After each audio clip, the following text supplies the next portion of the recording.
দীর্ঘ প্রতীক্ষার পর রাজ্যে ঢুকেছে বর্ষা। যদিও আগামী 24 ঘন্টায় কলকাতা সহ দক্ষিণবঙ্গে ভারী বৃষ্টির সম্ভাবনা কম বলে জানিয়েছে আলিপুর আবহাওয়া দফতর। তবে দক্ষিণবঙ্গের সর্বত্রই হালকা থেকে মাঝারি বৃষ্টির সম্ভাবনা রয়েছে বলে আবহাওয়া দফতর সূত্রে জানানো হয়েছে। বুধবারও সকাল থেকে কলকাতা সহ দক্ষিণবঙ্গে আকাশ মেঘলা, মাঝে মধ্যে বিক্ষিপ্ত বৃষ্টি। হাওয়া অফিসের তরফে জানানো হয়েছে, উত্তর বঙ্গোপসাগরে তৈরি হওয়া ঘূর্ণাবর্তের জেরে আরও সক্রিয় হয়ে উঠবে মৌসুমী বায়ু। তার জেরেই কোথাও কোথাও ভারী বৃষ্টির সম্ভাবনাও রয়েছে। আগামী 24 ঘন্টায় দক্ষিণবঙ্গের বিভিন্ন জেলায় কিন্তু বৃষ্টিপাত হবে।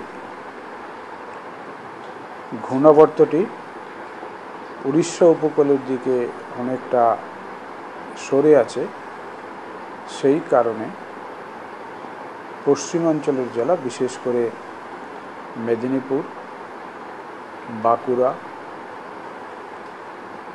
এবং পুরুলিয়া জেলায় তুলনামূলকভাবে বেশি বৃষ্টি হবে।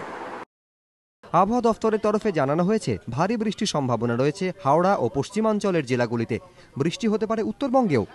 নিমাই পান্ডা, এবিপি আনন্দ, কলকাতা।